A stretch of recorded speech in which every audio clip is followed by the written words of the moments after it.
They, no bitching, no complaining about drills. Their head down and keep working. After the game on Wednesday, we'll have the barbecue. Good job. Let's go. Let's go. It's been a good clubhouse and don't finish first place. Well, one thing for sure, I never been part of a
Tuckers or which I damaged? wanna.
battery's so low. Okay.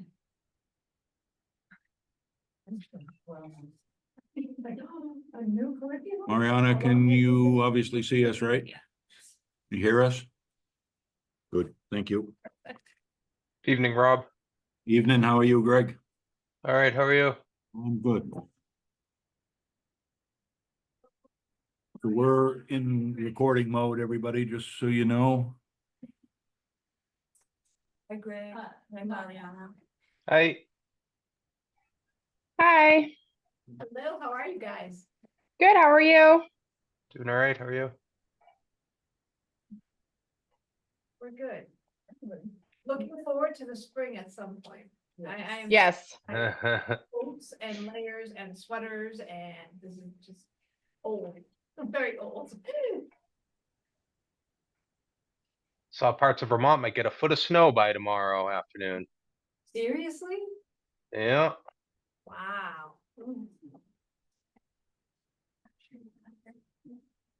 I'm just gonna give Beth a few minutes.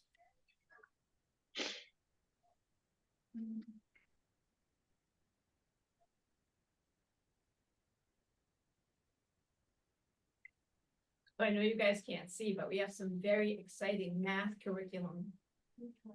New books that we're looking Oh, at yay. for grade 3 and grade 6. I'm just gonna try to link the slideshow in the chat. Really quick. If I can get the mouse to work. All right. Let's log into my Google. If you can do that, that's a lot better. Easier. We'll get it back when you guys are done. We've done that before. Yeah, that would be great. It's not quite either.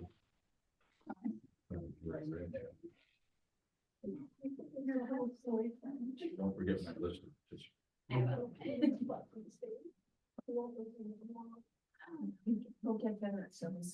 Share.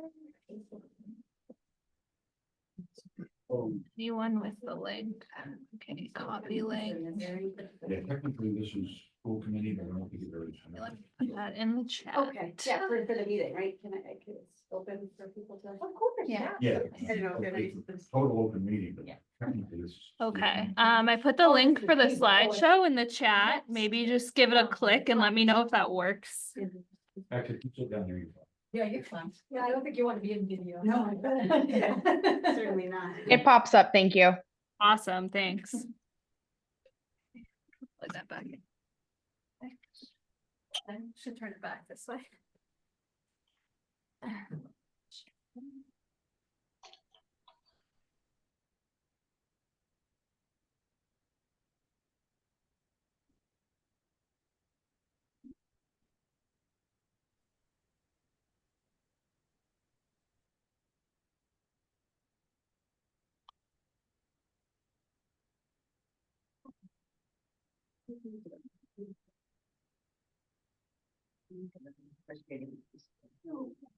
I'm Gabby, I'm the third grade teacher here. Oh, great. Yeah.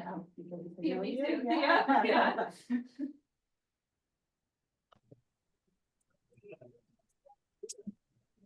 Well, as we're waiting for Beth, it is 7:02, so we can call this meeting to order.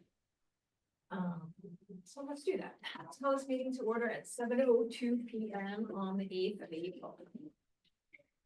Pledge allegiance To the flag of the United States of America and to the republic for which it stands, one nation, under God, indivisible, with liberty and justice.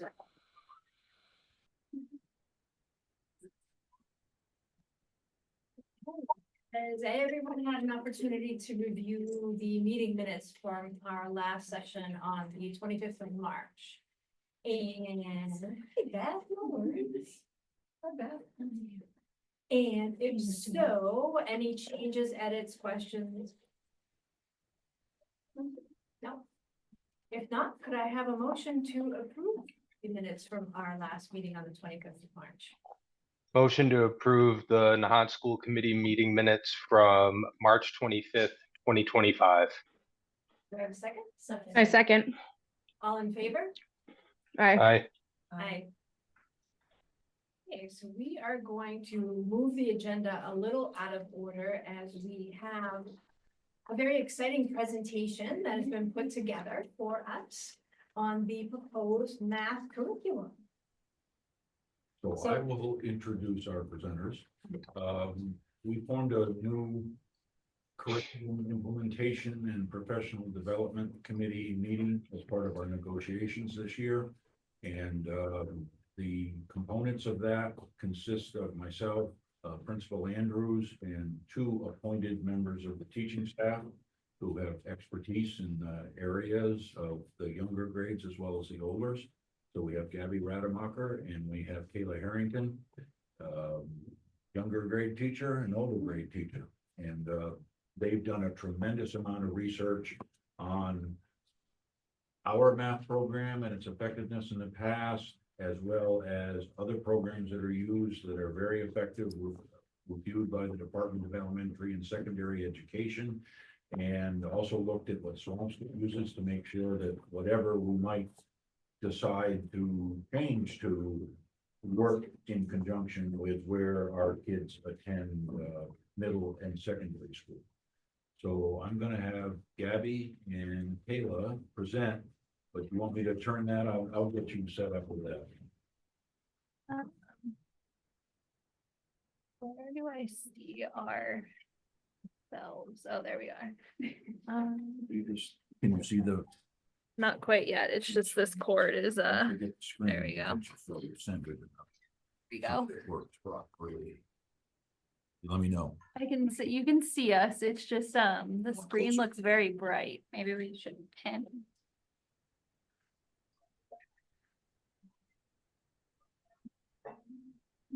It's really tough to see Yeah. on the screen. And Oh, what there we really- go. Perfect. What really matters is what the folks in the audience Yeah. see. So Mariana and Greg, how does that PowerPoint look to you set up this way? You can't see it now with the light. Now you can see it. You can see it better Yeah. now. Yeah. Is that better? Yep. Yeah. Okay, perfect. That's about right, because I can go closer. Okay, That's, That's better. all right, yeah. Nope. there we go. Yep. Perfect. Good, okay. Kayla and Gabby, you're up. You've done tremendous work. They're 2 of our finest educators and have put in a lot of time and effort in making sure we do this right and gets what's right for our kids. So you guys are Awesome. Thank you so much for having us. We're very excited to be here. Like Mr. Lebo said, we've been working on this committee since January, really doing a lot of research into what will be the best program for JES. For those of you just hopping on, the PowerPoint that we're presenting to you is also in the chat. So if at any time you can't see what we're talking about, hop over to the chat and log in there. The point of this presentation is just to look at our data and make data-driven decisions and find a program that aligns with Massachusetts state standards and serves us a little bit better than Everyday Math has so far. So we're excited to start. All right, what does Johnson Elementary School's data tell us? So this is a look from the 2021, 2022, all the way through 2024 iReady school data. What you'll see at the top 2 is the reading and math scores, grades 1 through 6. In the bottom is 2023 to 2024. We only had grades 1 through 5 here. What we noticed through the end of the year is our scores were starting to drop lower than they were in years past. So we took a little bit of a deeper dive into our STAR data this past year. And you got a handout as well. Perfect. You can head on to the next one. This is the domain scores. So our domains are what Massachusetts bases the curriculum on. So you'll see numbers and operations, algebraic, thinking, measurement and data, and geometry. Throughout the years, you'll see there's an even shift or even split between all of the domains, which shows that our students aren't strong in all of the areas as a whole. So what Gabby and I had talked a little bit about is the spiraling component of everyday math and how quick it goes through the standard. So students aren't getting a full grasp on a topic This is before the sixth grade teacher who's very good. Hmm. Whoops. Who's with her? Beth. Hi, Beth. Thank you. Um, so the spiral component of everyday math, wasn't meeting all of the domains, which is why there's an even split. The good news is we did have some great growth from beginning to end of the year. So in 2021, there's a 32% growth from beginning to end, 2022, a 27%. And then back in 2023 to 2024, a 33% growth. But this was also with a smaller population of students because it was only grades 1 through 5. This should look relatively familiar. This is our MCAS data throughout the years. So, stop down. Print is a little small. So in 2019, we were 43% meeting or exceeding expectations. 2022, 57%. 2021, 42%, 2023, 55%, and 2024, 53%. So we're still meeting about 50%, and we really want to increase those scores, which is why we were looking at different curriculums that could help us with that. This is our current, we are using a different benchmarking system, which may throw off our scores a little bit. But this is both reading and math. Reading here is grades 3 through 6, and math is grades 1 through 6. We're taking this assessment 4 times a year, and we're seeing about the same trends as iReady data with STAR data. So we really are looking into a program that will help us meet those needs. These are the domains, part of the STAR benchmark assessment data. As you can see here, this is randomly chosen of the grades we have here, but you'll see we're falling in between the red and yellow for the most part in all domains. So again, looking into a curriculum that will solidify all the domains so that we're strong in them. And what does the data mean and how can we improve? So as Kayla said, you can see some of those different domains that we're looking at when it comes to math, and particularly geometry and measurement and data are the big ones that have come out lower for us. But really all 5 of them are ones that we really need to focus in on more. So the first thing that we're looking towards moving forward, as we're doing now, is finding a research-based curriculum to target all of these struggling domains. And once we put this into place, we plan to have frequent check-ins with teachers just to check and see how things are going, where they need support, if there's any confusion on any of the program. From there, we also want to implement productive professional development sessions. There's specifically with the program we're looking at, there's a lot of different options for professional development. So we'll definitely be looking into that for 2025, 2026, and even potentially, hopefully before the end of this school year, so we can get a jump start for next year. And thinking about having people observe their colleagues, especially since we have some newer staff. We have our mentor-mentee program, and it would be really great if vice versa could be observing each other and kind of help us boost on what different practices we see throughout the school and how to help with that. PLC, so professional learning community, so meeting monthly with grade levels, probably wouldn't necessarily be just like 3rd grade or something, since only 3rd grade in the school, but we move from like K to 2 or 3 to 6, and hopefully talk with our math specialist about ELA/math specialist about what students from the data are we seeing could use the most amount of help, could use help from that ELA math specialist, and what specifically do they need help on and how can they support them. And then also personalized learning through the curriculum that we are choosing and other just school-wide research-based resources. Okay, so who did we turn to? Quite a few different things. So the first 3 are different websites, the first 2 coming from DESE, and specifically the first one, just which schools utilize those 3 programs that we ended up looking at. Curate, which programs align with all of the standards and how well do they apply to the classroom. And then Ed Reports, very similar, do they apply to the standards and how well can we use them? Then we also used Jody Goodhue, who was a recommendation from Rob, and she knew a lot about iReady, so met and chatted with her to learn more about that program. And Brent Conway, who you'll actually see a video of him later in this slideshow, he works with Eureka Math in his school, which is one of the ones we looked at. And he also uses iReady for personalized assessment in his school as well too. We got feedback from Swampscott as well, just to make sure that whatever we end up choosing would connect really well with Swampscott's programs. And Jen Marsh, who's also a parent, teacher, and community member as well. So here were my notes from my conversation that I had with Brent Conway, the assistant superintendent over in the Pentucket Regional School District. So back in 2017, they weren't using any specific sort of math program. It was kind of just teachers piecing it together on their own. So nothing was being done to fidelity, and they said, okay, we need a math program to help with this. They were originally in the 23rd percentile in 2017. And before going through all of this, I'll jump down to after they've been working with Eureka Math, they then moved into the 68th percentile. So quite a big jump there. They used the first version of Eureka Math, and they noticed that it was challenging for students who had language challenges, and it didn't have much for procedural fluency, any fact fluency. And it had a little bit of trouble with the science behind mathematics. And then they moved into Eureka Math Squared, which nicely addressed all of these concerns.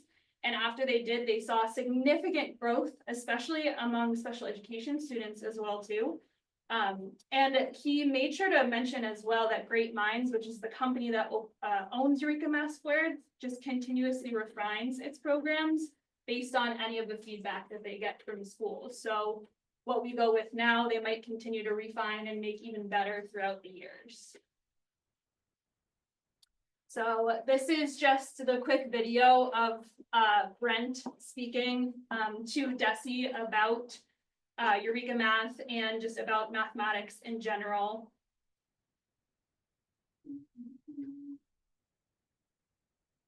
If you just, yeah.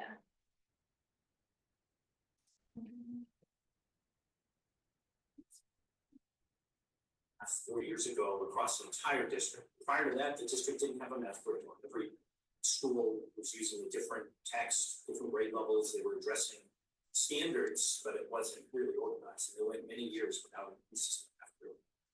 And that has a longitudinal toll on the students. So it takes a lot of work to fill in those gaps as kids move on. Good benefit of having all of that, the same tools, is your kids are familiar with the same language. They're familiar with the concept of it.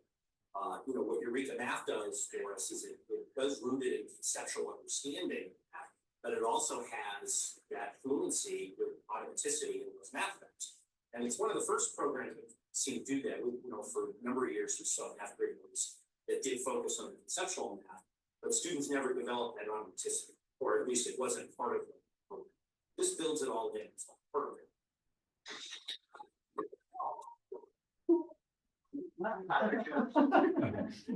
That was not. Just so you know, he's one of the most respected superintendents in eastern Massachusetts in Pentucket, which is Groveland, Merrimack, and Newbury, not Newbury Ford. So it's a regional school district, and he's their assistant superintendent. His job is curriculum, and he is considered the top curriculum person in that. So yeah, he talked a little bit more about conceptual understanding, which is why we really appreciated talking to him and getting some good advice from him on his program. So alignment with Swampscott School District. Here's a little picture down at the bottom. This was our trip about a month ago, visiting the middle school. The students really had a great time. I've been in a lot of communication because I have sixth grade this year, making sure that we're aligning our practices here in Nahant so that they'll have a successful transition. This is just a quote from one of the teachers I worked with. She said, "I don't think you can really go wrong with any of the programs. I shared all of the ones we would be piloting, as I'm pretty sure their program guides align with what we do here. We can talk more about the routines that as a department we use, and that could definitely keep the transition to SMS easier." So on the left-hand side over there, that's a screenshot from Curate. So we were able to go through all of the different districts in Massachusetts, figure out the programs that they were using, if they were effective, if they weren't, So on over there, you can see they're using HMH, Zern, illustrative math, and at the bottom, I can't really read that one. Yeah, I think that was for the high school. So Zern is actually a really great program that we can implement next year that would align with Eureka as well to make that supplemental resource comparable. And we also piloted HMH. So at the bottom, we said Nahant School District will continue to align our practices with Swampscott School District. How? Through observation, professional development, and collaborative opportunities. And why? To make sure students are most prepared for middle school and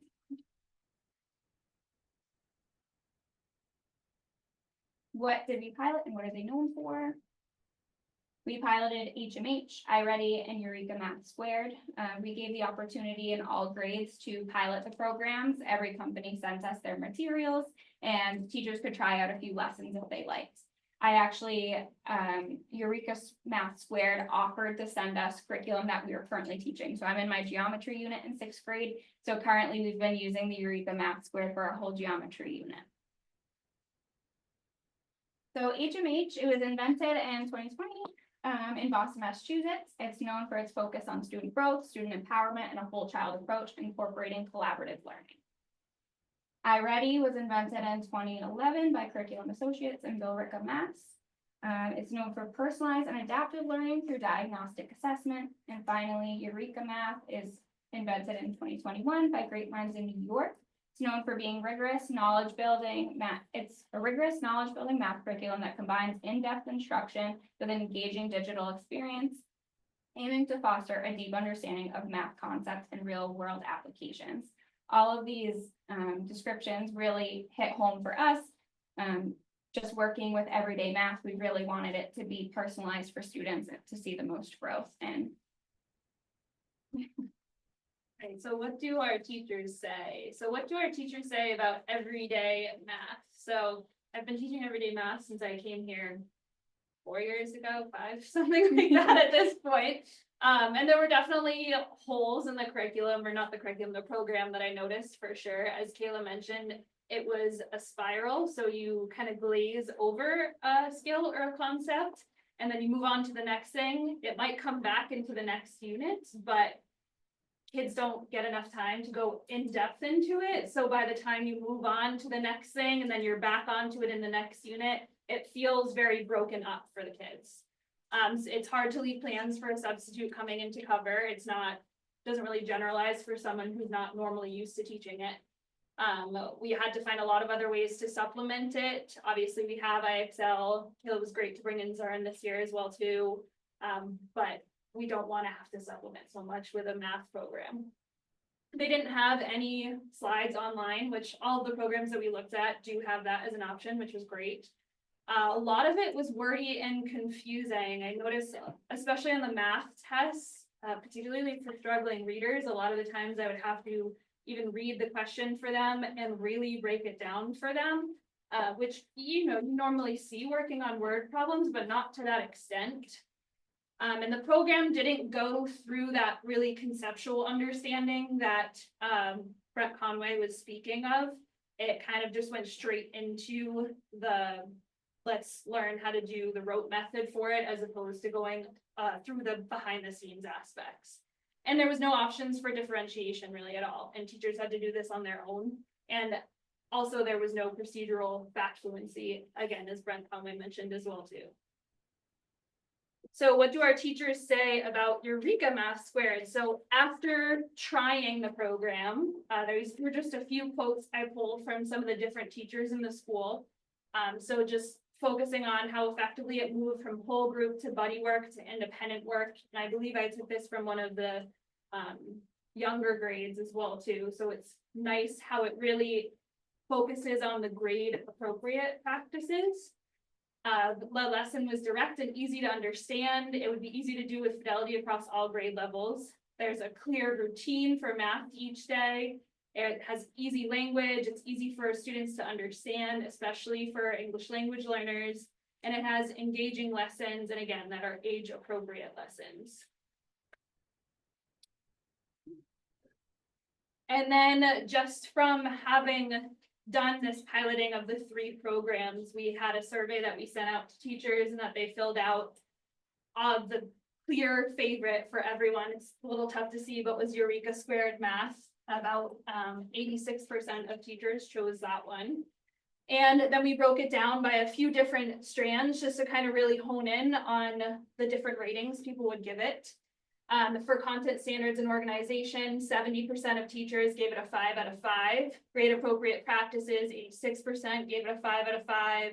Accessibility for students, 90% 4 or 5 out of 5, 70% for usability.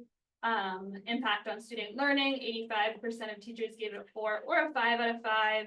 The amount of digital and paper resources, 60% of teachers gave it a 5 out of 5. And then differentiation, 100% of teachers gave it a 4 or a 5 out of 5.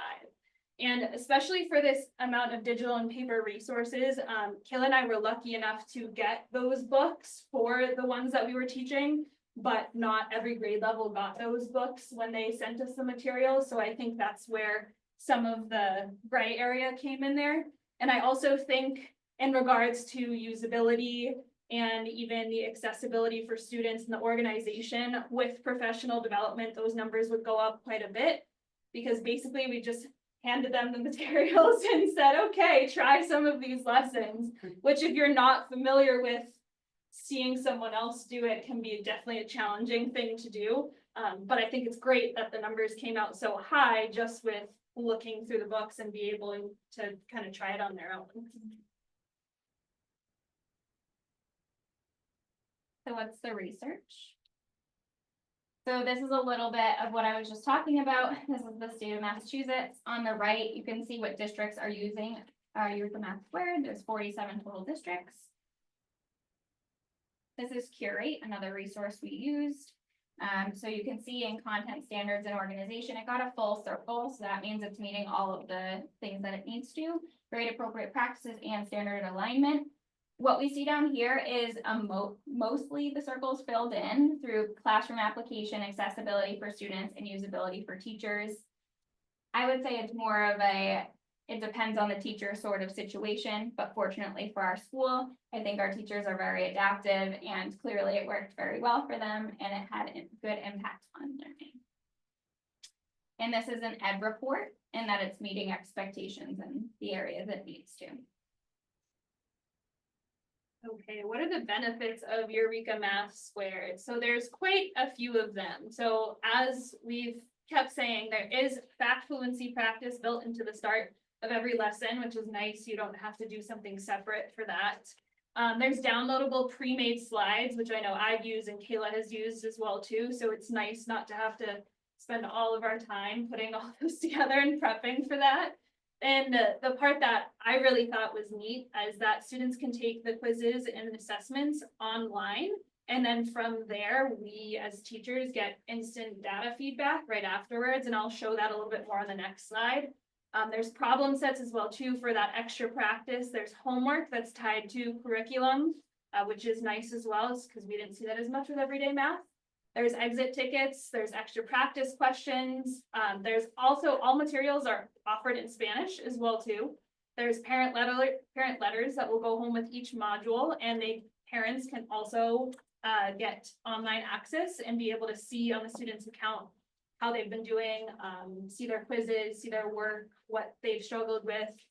And it has clear and concise language for multilingual language learners. So this is that assessment that I mentioned, just a little bit of a snapshot from the demo that they had sent us. It's a little tough to see, but the nice piece is you can see how students did overall. You can even break it apart by standards and see, okay, is there a specific standard that students really struggled with that I need to reteach? Or is there even a specific question that students did really well on or struggled with that, again, I need to revisit and take another look at? Perfect. This gets into our multilingual learner. So like Gabby just said, the book does a really nice job, speaking from experience and having a ML student in my classroom. It really breaks it down for them in language that is easy to understand and gives teachers tips for helping out with making sure that everyone is getting the same content. This breaks it down into differentiation. So down in the right, you see MTSS model. Tier 1 is our general ed classroom students. Tier 2 is where you get into that specialized instruction. So if approved, that ELA and math specialist is where this model would really fall in place. Tier 3 is more special ed and high need students. Eureka does a really nice job within the books, and you have them in front of you. I tried to sticky note a bunch of things so you can look through what I'm talking about. But it differentiates for students very nicely based on the needs that they have and based on what teachers need for tier 2 and tier 3 support. This could also look really nice with special ed and collaborating in the classrooms and pull out and push in support. So how do we maintain fidelity to Eureka Squared with other supplemental resources, and how do we personalize learning for our students? Okay, so this is a look at Eureka and IXL. IXL is currently a program that's research-based that we have currently in our school. It's been really nice for teachers to implement because you're able to find skills plan that ties directly to a curriculum. So I looked on IXL, there is a Eureka Math Squared, which would give students extra practice that they could work on at home, they could work on in the classroom, and it gives really great reports. You can't really see it here in the projector, but these are some scores that I worked on with my students, and I can see the grade and where they had trouble spots, which has been really helpful. On the right is Zern. I have my students work on Zern every morning for their morning work, and it's standards based and ties to the Massachusetts curriculum or Massachusetts state standards as well. If you're online, the tabs at the top that are blue, you can also click on the link and it shows the research behind the programs as well. And then this is also a link, I couldn't include it on the slide, but this is IXL as well. I use the STAR data that my students get from the assessment. I plug it into IXL and it creates a personalized plan. So outside of the core that we teach every single day, my students have a win block. I call it what I need. And they are able to work on the skills that maybe they need more assistance with to fill in those gaps, or maybe they're advanced and they want some harder material. IXL has been great too, because there's also, if they're working independently and I'm with another student, they can click on a video, they can watch the video and it breaks down how to do the skill, even if we're not there yet. The cost. The fun part. So this is based off of what we think the enrollment will be for next year. Obviously, it's flexible and can change at any moment. And it just breaks it down by class size, whatever the teachers need. It's digital access, the price per student book, the teacher manuals, and then the total cost for each grade level, along with the manipulatives kits as well in there too. Because we do have manipulatives in our school, but a lot of them are all over the place and just older ones as well too. So it would be nice in addition to that to get new ones. And then when we go through the lessons, we can easily just pull it out, ready to go. Here we go. And that's our presentation. So if anyone has any questions online or in person. Thank you. Yeah. Thank you. Very, very well done.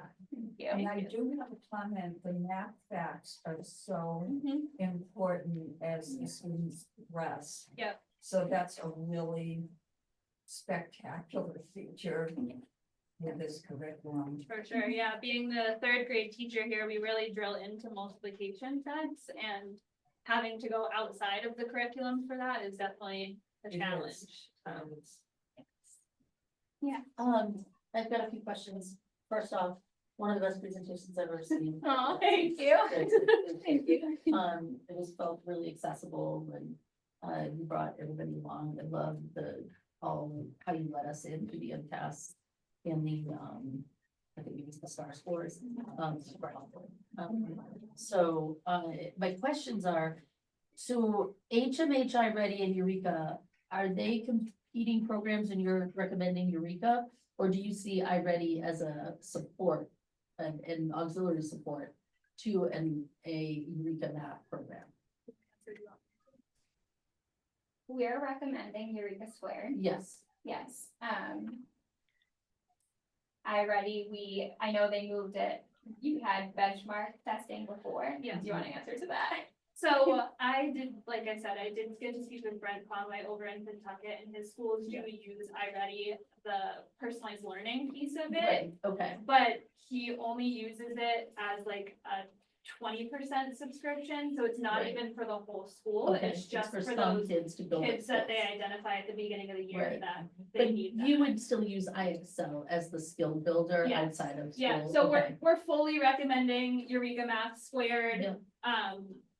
We, like we said, tried iReady, tried HMH, but this is really the one that came You out. want to use as the base, this is the foundational Yes, piece, yeah, and then we'll still use IXL. yeah, yes. And where does Zern fit in? I'm a fan of Zern also. Yeah, Yeah. so I use it as morning work, as just like Okay. a quick check-in, a quick boost, Okay.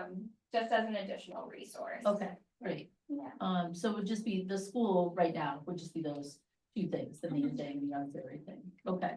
I love that you compared it to districts our size. Yes. I love knowing that there are other districts our size. And then my last, sorry to monopolize this. That's okay. So iReady is, Eureka Math Square, kind of its own disclaimer here. Says that,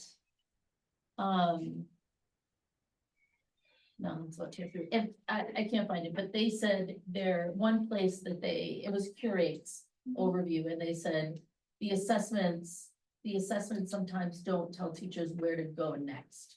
And so I wondered, what you thought of that in your use, in your piloting of it.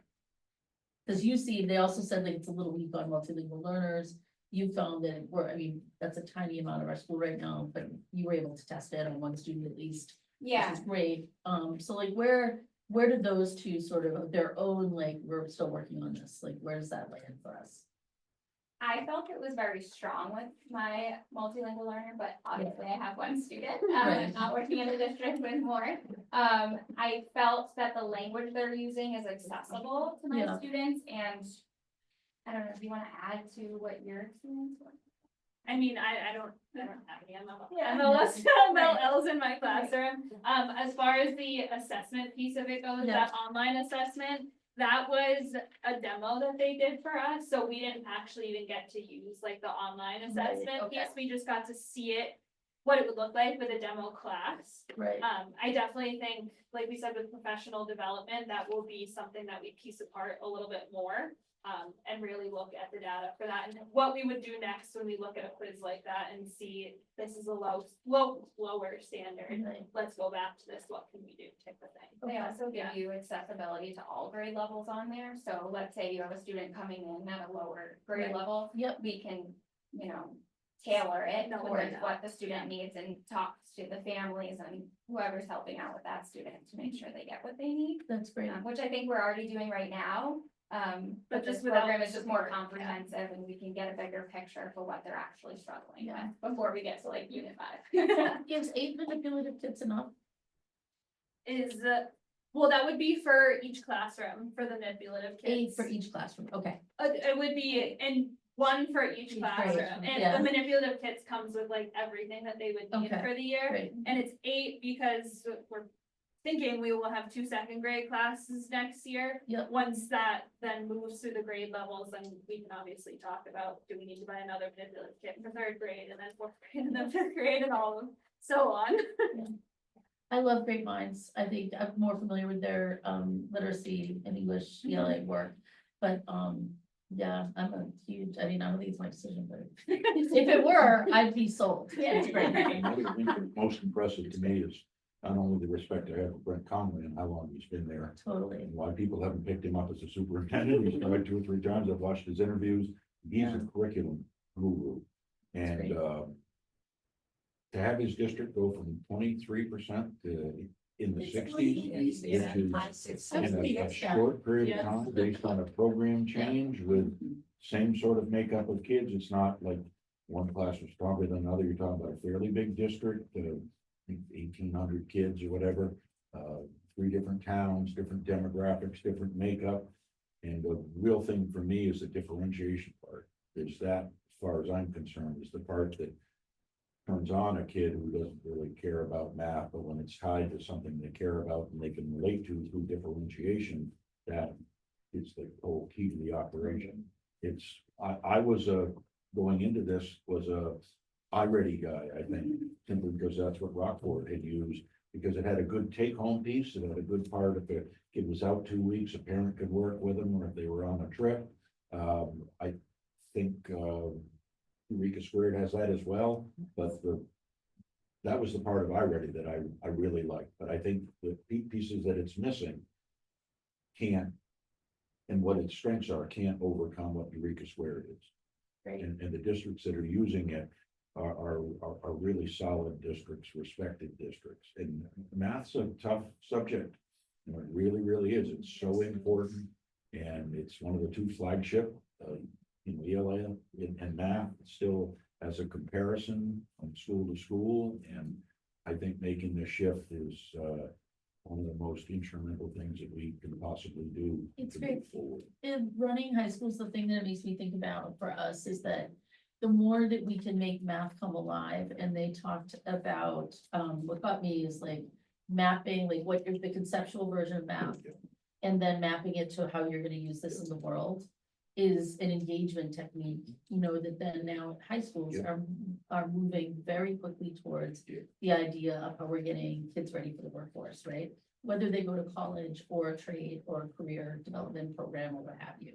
And so you have to bring that in early. And if this is the first time in ninth grade that they've gotten any instruction of how math and science fit different careers, we're already behind. So to think of kindergartners getting that through this program with your leadership is very exciting. It And I means was, like I we're was into really that. specific about, we gotta make sure all things equal, that we do what Swampscott's doing, because we just can't It's so refreshing sell our, to see that. not sell our kids down the river, but put them in a position Yeah. that they're not gonna be the most successful they can be. And this is, as far as I'm concerned, so far above what's presently that operation that it may be the Swampscott changes at some time. And to hear a statement of that they think this covers everything, and there shouldn't be any problem, and covers all the basics, and how it's rated by DESI, you know, and Curate, that I think this is definitely the way to go. The price will not drive us out of the Right? ball game. No, You know, sometimes you get a program and they'll go, well, for $75,000, but that is doable, and I think will make a really quick difference for our kids who have been laboring with a program that isn't even rated, you know, by DESI. Could we implement And- this year? At one time, it may have had some very good strengths, but I think it got surpassed by Right. these more modern technological type programs that accentuated the things that needed to change. Right. I'm totally supportive of this. This is listed on DESI's HYM kind of list of approved programs, right? Yes, Yeah, yes, okay. that's where we got the curate and Yeah, everything, pulled those screenshots out. And in regards to this year, Kayla and I definitely want to try and see if we can set up a professional development session before the end of the school year, so that going into next school year, teachers aren't thrown into a completely new program. I don't think we would be able to fully start the program this year, but I think with after whenever the professional, I can't remember when our next PPK I is. believe it's the end of April. I could be It's wrong. one, But that's that's really May or soon. April, it's one of those, Yeah. but if teachers see it then and they really want to try try it. that, Is it then I don't exciting? see why they couldn't. There was a program a few years Oh, no, back, that's and I got pulled into the core called Envisions. And it's used in several places, a really strong math program, but when it was implemented in the schools I was at, because a lot of our teachers and the lower grades especially were not trained in math, it was so hard to actually implement that it couldn't do what it was like trying to fly a jet, that you know, you're a hang glider pilot or whatever, you can't fly that jet. So even though it was a tremendous program, it would have taken so much to tool up to be able to use it, that Rockport was where I was, went away from it, and they went with iReady. And I had to be convinced that my old place was not, the one we ought to go with. And I was sold by that. The part where they had teachers, you know, pilot it and try out the lessons is exactly the way to do it, because the user has to be able to say, this is really important, and work with kids and do extra time with them, be committed to the program, so this is exciting. I'm excited. This is great. Thank you so much. Yeah, Thank you all very very much. much. Really Yeah. appreciate it. Thanks. Thank you. Mariana, Greg, do you, either one of you have any questions? No, I think it's a wonderful proposal, and I think the amount of time and effort that they put into this is very valuable. Thank you. Yeah, I have no questions. I thought it was a great presentation and, you know, I'm all for doing whatever we can to get the kids' math scores up. So this seems to be a good path, a good way in that direction. So All right, well, I think that we can take a vote, yes? All right, so would someone like to make a recommendation to adopt this new curriculum? I propose that the Nahant School Committee adopt, take the recommendation from Ms. Rodemacher and Ms. Harrington and Mr. Lebo to implement the Eureka Squared Math Program. I second. All in favor? Aye. Aye. Thank you. Thank you very much. We're all so very excited and Yeah. I really appreciate the time. and Thank the you. energy. On top of, sixth grade and, Thank you so much. Thank you. Okay, so now we can move to the acknowledgement of visitors. The list is changed, but as of the Miley Tria, Greg Payasa, Riley Edmonds, Tucker Elward, Holly, Lydia Antrim, Regina Lane, Nancy Caggiano, Heidi Fiore, Kevin Andrews, Liz Kelly. And quick look at that, just to see if there's anyone different, still on.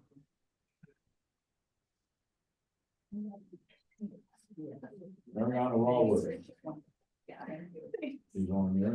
And Erin Morton and Caitlin Caulfield.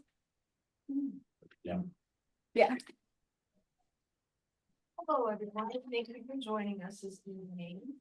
I'm going to open it up to any community input. So if anyone would like to speak, if you could just raise your hand or type in the chat.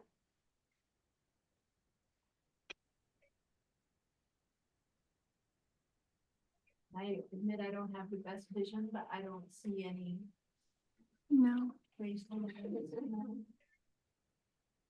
And has any school committee member received any community correspondence that they would like to share? Have not. No.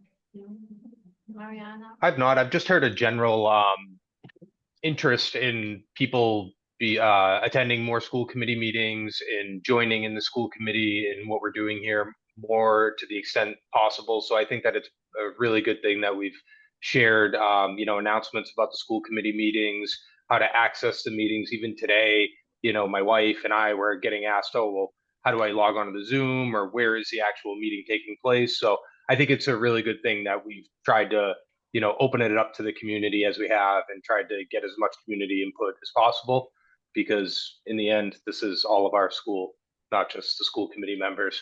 So I would just like to thank everyone who took the time out of their night to join. And I hope that this is something that we will see in the future as well. Just a lot of participation and involvement. Thank you, everybody, for attending, and I completely agree with Greg. And I know I've received some feedback in terms of making sure that the Zoom link is easily accessible. So we'll make sure that it's on the school website. So my apologies for that. I guess I'll say about that, Greg, that's good news. I feel like I get asked a lot about what happens at school committee, or given like suggestions, but not suggestions to bring to public comment. They're not formal. And like, please bring it to public comment, whatever you're thinking about. Please come to school committee meetings. It's hard for me to do something about it if it's not formal, or if people don't bring it in some way, either writing an email to one of us or coming here. So please share that. And yeah, and thank you for coming for those that are. It's a bigger crowd than we normally see, so that's exciting. Okay, we can move on to the examination and authorization for the payment of bills. Have the packet, I pulled and having checked it out, there's nothing unusual here. There's, just supply lines, consultant for, psychological testing, sped tuitions, town of Swampscott, tuition bills, greenhouse payment for the stamped engineered plans is on there. And that's the only ones. The total would be 80,251.26. And would so agree with that figure and move that. I'd like to make a motion to approve the bill roll on, April 8th, 2025 for the amount of $80,000, 251.26. Do I- I second. Thank you. All in favor? Aye. So moving on to the superintendent's and principal's report. The month's fairly short. Tomorrow the van actually arrives because I'm driving it from the mechanics to the school and parking it out front in the morning. It's fully stenciled and operational and will be available for use. The first trip that I know of is to take the 6th grade to Boda board. And which kids love. So, that's in early May. We may not have our teachers quite acclimated to driving yet, but I said I would drive that group over from for the pet groups school, and it's their last year here. They're going into some special room that has school stuff to it. So, that's exciting to finally get the van. The greenhouse, we're working on the permit right now. We've made some good progress. The plan is still to put the foundation in over April break with a company coming from Deerfield, Mass. To put the structure up in mid-May and then have it finished off ready for use in the fall. You folks may have seen little blasts about we've sold 30 bricks, we've sold 50 bricks. As of before the meeting, there were 106 sold, and the goal was to get over the 100, so we got to the price cutoff, and that generates over $10,700 in total amount, minus the brick cost, is close to 9,000, a little over 9,000 in terms of what will go for the ancillary costs over that first anonymous donation of 80,000. So I'm excited about that. And hopefully we'll get the permit, move ahead. So we had it located on plot maps, a lot more to it than I thought it would actually entail in the end, but they all make sense. Distance from property lines and all those sorts of things. So beyond that, this is exciting to see something we had negotiated in terms of a curriculum committee, because before those decisions were just made by administrators pretty much, who maybe either knew what they thought they knew or didn't, and there wasn't a whole lot of teacher input. And this is a homegrown review and clearly looking at documentation, talking to fellow teachers, as well as respected curriculum experts. So it's a pleasure to see that come to fruition. They get an hourly wage for the actual work they do. They log it, turn that in, and that's really exciting to see that. So I would guess that covers my superintendent's report for right now.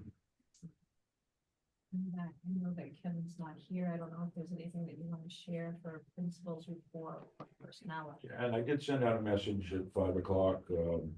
The principal is excused tonight, and as I said in my message, will be going on to a full-time medical leave through the end of the school year. So we wish Kevin the very best, and I'm sure you all join me in that same sentiment. So I want to make sure that, Kevin isn't just blowing this meeting off or anything like that, that he's dealing with the most important thing, which is, getting better from the health crisis that he had earlier in the part of the year, months or so ago, that actually Kevin put out the message on that. And he authorized me to put out the message I put out tonight. Well, I think that would be enough on that particular subject. Well, we already covered the new business, so we'll move on to future agenda items. So Yeah, on the future agenda items are, they sort of come every time. You'll have a vote at your next meeting on, which is after vacation, on whether you participate in the state school choice program. or not. And if you don't vote that way, by default, you agree to take school choice kids. And you've never done that before, and so you have to vote that you're not gonna do that. You also have to, the second bullet item, you have to vote to not maintain a K-12 school district, because you're only K-6. The state has to know that and has to get a letter that says, well, don't worry about the older kids, they go to Swampscott. We have a tuition agreement, but that's a requirement every year. Theoretically, at that meeting, you'll do the annual evaluation of your superintendent. We'll set our dates for next year's school committee meetings, possibly at that, but it's one of the future agenda items we have. And you will have a committee that will come and present the 25 version of the school improvement plan, because there's a committee that does that. It's shepherded through the superintendent, but it's an independent committee that has staff on it and parents, and they present it to you. I'm not sure whether you actually take a vote on it or not, but it becomes, I would assume you must, it becomes the school's improvement plan. And one of the things is talked about looking at a new math program, so you'll have already taken care of that. Another one I know is already there and you took care of it budget wise, which was to make sure your adjustment counselor was in full-time status. And you did that in your budget. They had always been working full-time, but funded through grant money for a large proportion. So without the grant money drying up, when it did, you wouldn't have a full-time adjustment. And that's extremely important to the school. And that, we did get an answer on the other item about who is our appointed rep to the technical center. That's exactly. And it turns out that what happens is the Board of Selectmen actually appoint with approval of the school committee chair. We didn't realize that she approved it, earlier this year, so I was like, all right, I was I on don't it. have the name right with me. I should have written it down, but I believe it's the same individual who has been doing it, who got reappointed. So it's already been done. So it's come off of our list of important items for you to do. And beyond that, we would be done with our regular business. I have two questions. One is Patty, or Chair. Yes. Don't we have to fill something out in advance of doing the evaluation coming here? And is someone sending that out to us, Chris? Is Chris gonna send that out? I'm gonna reach out to Chris. Okay, and then maybe just a little bit from you on, because we have new people who haven't done that before. Yes. Okay. So, Mariana and Greg, I'm gonna be reaching out to Chris Katzos, and she's gonna give us, the standard evaluation format. And I'm also gonna ask her for a copy of your goals. Does she have her? Do you have a copy? Yeah, if you could send that to me, and then, I'll send them to you. yes, and then I'll forward them to everybody, and so then you'll have, Rob's goals, and then you'll have the evaluation template. And then it's a basis for you to evaluate independently, Rob. And that would be sent directly to Chris and, copy me as well. And then Okay, going to actually summarize, all of our results into one document. And then we'll have a discussion on the consolidated document. okay, thank you. So if anyone has any questions as you're going through it, feel free to reach out to me. It looks like someone had a question in the chat. Great. I have to go over to read it. You can put the question up again. It should still be there. The question is from Riley Edmonds, and the question is, will staff input be a part of that evaluation? I'll turn it back to the school committee. We never have. I'm wondering if there's a way to incorporate it. We haven't, but we did have a survey last year, Yeah. and it was pretty comprehensive, and we haven't done that yet this year. I mean, there is one possible loop is, as you remember, I do a anonymous survey that was sent to the faculty for both the principal as well as myself and Mary DeGuardia. And that asks, strengths and weaknesses, allows faculty members to rate in exemplary, proficient, needs improvement, or unsatisfactory categories. When did you send that out? I sent it out in, it was due February break or just thereafter. It fished for data. It went to all teachers, did not go to support staff, custodians, or anybody like that. Went to just the teaching staff. And I use it primarily when I develop the principal's evaluation. It becomes a seeking input from those you work with. And I thematically, I take, the themes out of there. And there's sections for people to comment. They can go on paragraph, paragraph. And I have a section for myself and the superintendent, I'm the superintendent, for the sped director, because I want to see what the feedback is. And I share that with, school committee chairman has that I can certainly share. on that me, with and all of she you. can certainly share that piece of it. She can't share the principal Yeah. piece or the Mary DeGuardia Yeah, piece. She'd have to just carve the out just the superintendent piece, I think that's good. I will and I'm say- fine with that. I think that's okay for this year, but I have a strong feeling that well, we don't want a survey to be unnecessarily arduous for the staff team. It's a small team, they're trying to do lots of things. I do feel that we set up a survey that was approved by the teachers union and approved by the superintendent, and it went right to the school committee, went right to you, right? I do feel like that is a good feedback loop in a small environment, not as a gotcha for the superintendent, but as a way for teachers to have a voice and that a voice that is protected, right? Because it is anonymous and it was the entire staff. This is a tiny staff. Yep. So there is sort of some protection in numbers of people, being able to Yep. give input, right? So I do feel like that was a good piece of work that we should ask. We Rob did to get weigh pretty in good on. feedback on that. We had 15 out of 18 potential Unit A members. Yep, And some of those are 0.2s and whatever. So that was a good percentage return. I asked for it's a people great to, return. make sure they weighed in, and that only thing they had to do if they rated somebody as exemplary or needs improvement or unsatisfactory, you couldn't just toggle that button and call it good. You had to say why this person is exemplary, or why you feel, in your opinion, they need improvement or are unsatisfactory in their performance. And it does have a section right at the end, which I always find interesting, that is open-ended and says, what are your hopes and dreams for the school system? And what are your greatest fears? And someone can talk about sort of open-ended dialogue about, what they really value and what wish could happen, and then what they fear.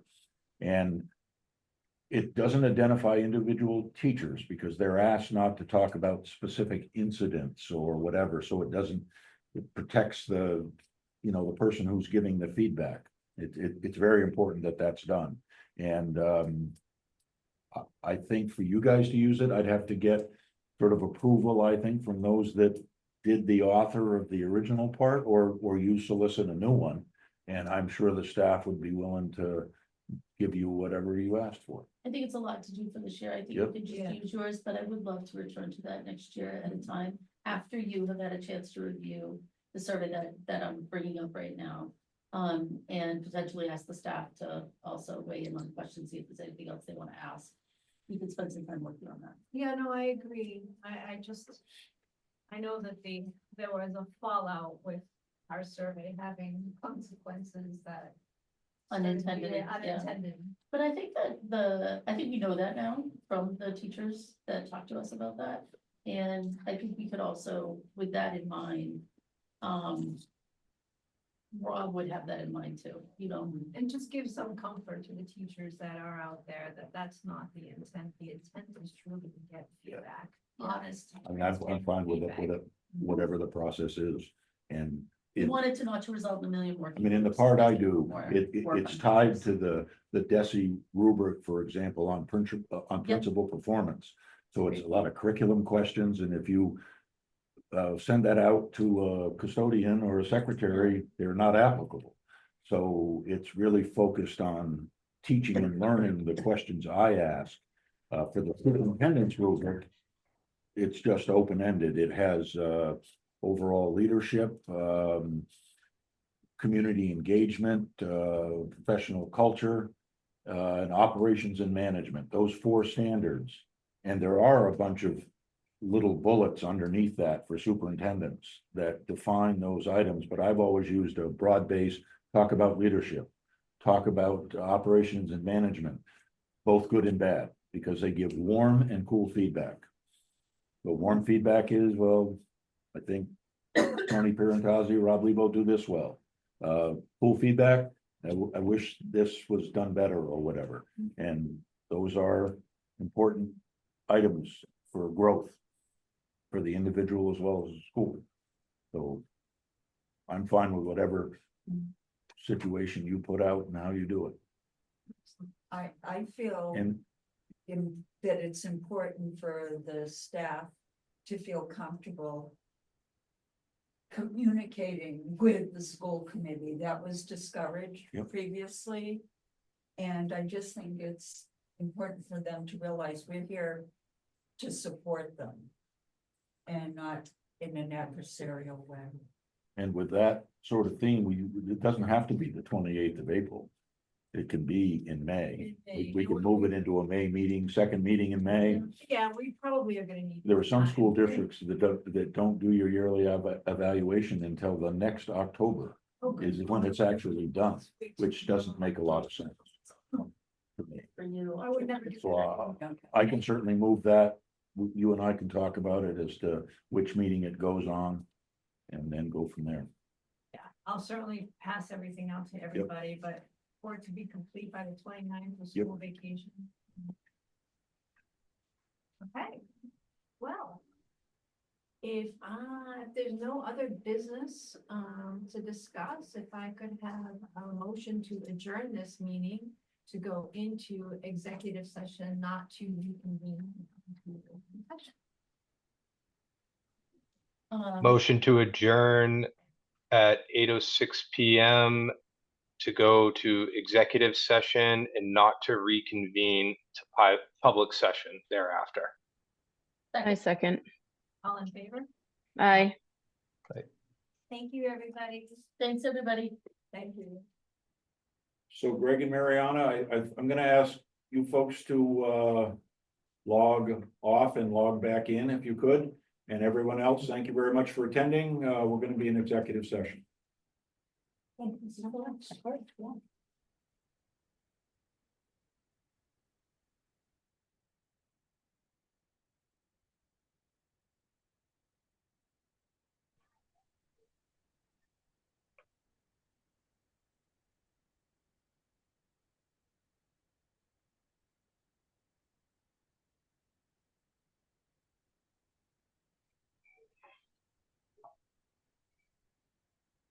Give me a name.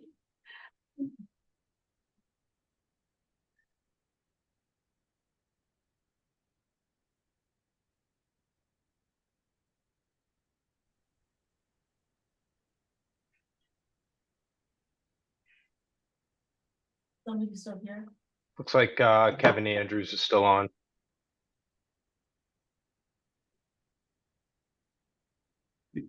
Kevin. Yeah, Kevin, we're gonna be in executive session and this is gonna be an update on just sort of the general message of Rob, we're recording right now. yeah. I don't know if want to be recording in executive session. No, we don't. We need to get off and I think what you guys need to do is someone grab the controls on that end and you can kick people out and shut Yeah. off the recording normally. Yes. I think we go to the participant list, right? Right, Yeah, I believe so. I think so. It's just you guys are the ones in control, so Yeah.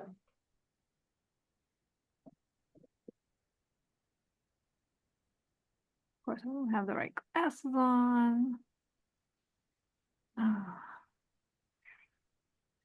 So if you get the controls on the bottom to pop up, Patty, Yeah, I got it. there you go. Still says we're recording though. Yeah, I that- will. that's, yeah, like,